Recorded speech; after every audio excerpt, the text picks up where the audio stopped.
Ada rasa yang diam-diam tumbuh bersama kita sejak kecil.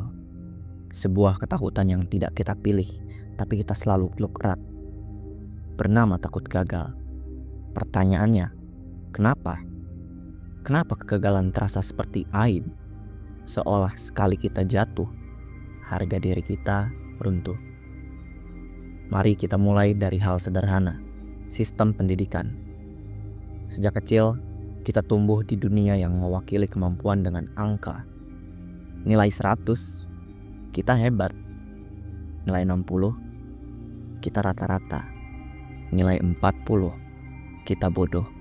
Tanpa sadar, angka-angka itu mencetak sebuah kepercayaan bahwa siapa kita ditentukan oleh seberapa sempurna hasil kita. Dan disitulah rasa takut gagal pertama kali tumbuh. Dan selamat datang di Belajar 10 Menit, kita akan membongkar alasan dibalik kita takut gagal. Gue ngambil referensi ini dari salah satu buku berjudul Mindset karya Carol Dweck yang menyebutnya sebagai hasil dari fixed mindset atau pola pikir tetap, yakni keyakinan bahwa kecerdasan, kemampuan, dan bakat adalah hal yang sudah ditentukan sejak lahir.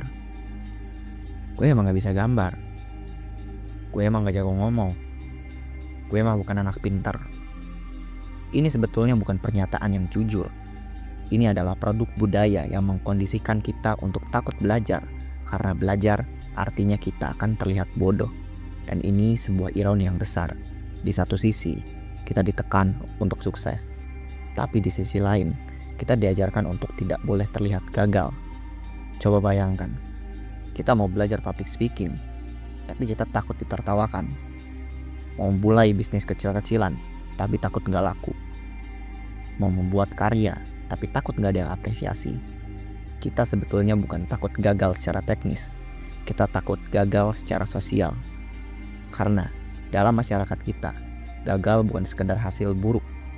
Gagal sama dengan lu salah, dan kesalahan itu membuat identitas lu turun derajat.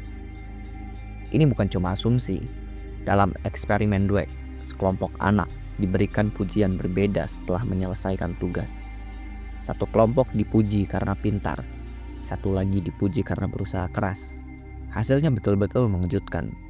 Kelompok yang dipuji karena pintar menolak tantangan yang lebih sulit.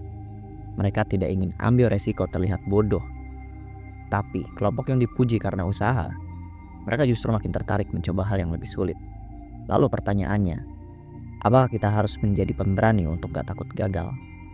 Atau kita hanya perlu cara berpikir yang berbeda? Masuklah ke konsep yang satunya, growth mindset, alias pola pikir bertumbuh. Ini bukan slogan motivasi. Ini adalah landasan ilmiah bahwa kemampuan manusia bisa berkembang lewat proses. Gagal bukan bukti kebodohan, tapi indikasi bahwa kita sedang belajar sesuatu yang belum kita kuasai. Ini seperti naik sepeda. Kita semua jatuh di awal, tapi kenapa kita tetap belajar sepeda tanpa rasa malu?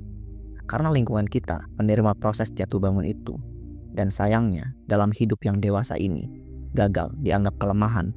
Kita lupa bahwa semua orang hebat pernah jadi orang yang gak tahu apa-apa. Bahkan, sekelas Thomas Edison pernah gagal lebih dari 1000 kali saat membuat bola lampu. Tapi dia tidak bilang, gue gagal 1000 kali. Dia cuma bilang, gue baru aja nemu 1000 cara yang tidak berhasil. Artinya, itu melambangkan sebuah proses dari belajar. Dan ini bukan papasan kosong.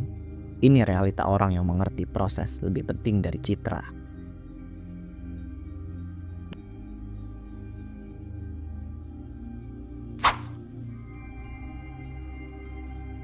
Kita hidup dalam budaya yang terlalu cepat menghakimi.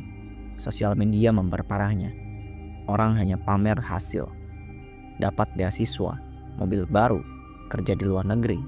Tapi proses jatuh, frustasi, kegagalan disembunyikan. Akibatnya, kita punya persepsi yang keliru. Orang lain berhasil karena mereka berbakat. Kita gagal karena kita gak cocok. Padahal yang mereka sedang tampilkan hanya highlight hidup mereka. Kita membandingkan proses kita yang berdarah-darah dengan hasil akhir mereka yang glossy. Dan dari sini lahir ketakutan sistemik akan kegagalan. Kita jadi perfeksionis, menunda, overthinking. Semua karena kita takut menghadapi kemungkinan terlihat tidak bisa. Tapi tunggu dulu, bukankah justru dengan mencoba dan gagal, kita jadi tahu cara lebih baik? Bayangkan, kita ingin bisa konsisten dalam olahraga, tapi baru seminggu berhenti.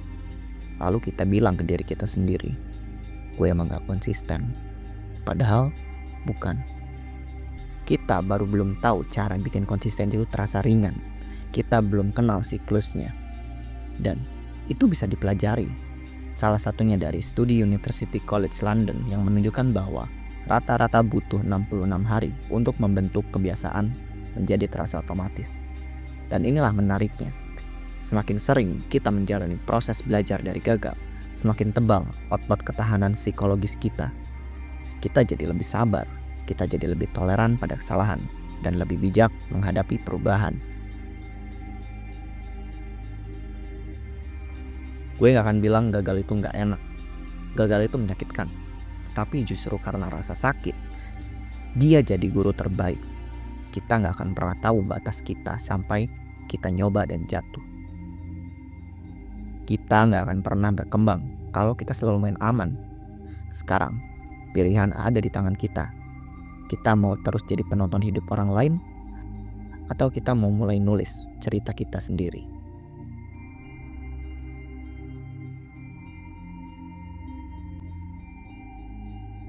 Gue udah siapin worksheet sederhana buat bantu tracking kebiasaan baru lu. Kecil tapi bermakna. Isinya berupa tabel sebanyak 11. Lu bisa print sebanyak 6 sheet menjadi 66 hari.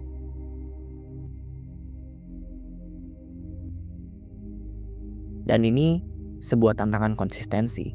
Bukan sekadar checklist, tapi refleksi perjalanan. Linknya gue taruh di deskripsi video. Lu tinggal download, print, dan mulai aja dari sekarang. Jangan nunggu siap, karena siap itu mitos. Yang lu butuhkan cuma mulai dulu aja. Dan kalau video ini bisa jadi kaca buat lu, bantu sebarin ke orang lain, ke teman-teman lu, ke saudara lu, ke keluarga lu. Dan gak tahu siapa yang lagi pengen nyoba sesuatu tapi takut gagal, mungkin video ini bisa jadi awal buat mereka yang percaya diri lagi.